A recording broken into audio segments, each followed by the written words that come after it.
Hou net so. Sal nog 'n bietjie terug, sis? Kyk, 1, 2, 3, nog harder.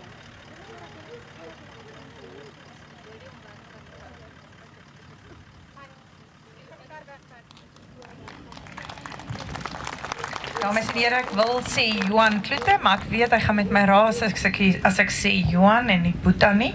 Maar Boeta vanaand lyk jy nie soos 'n Boeta nie. Jy lyk soos 'n Johan. Toe ek vir die graad 11s vra wat kan ek oor Boeta sê, toe sê ek moet sê hy het die haarkapper gene gekry. Toe wonder ek wat beteken dit. Maar dit gaan nie oor die hare nie, dit gaan daaroor dat Boeta met almal vriende is, alle ouderdomme en dat hy alles van almal af weet. Julle weet die klomp vir wie ek probeer liefmaak vir gedigte en letterkunde is almal boertjies, so dit is 'n opdraande pad vir my. Maar Boeta is boerseun on the rocks, onverdunde boerseun, soos julle gesien het. Julle het gesien wie die meeste stof gemaak toe hy aankom. Boeta, mag het reën op jou lande, mag jou ooe lam, mag jou beeste kalf, en mag jou V8 Cruiser jou baie ver bring in die lewe. Dames en here, Johan Kloete met gesel.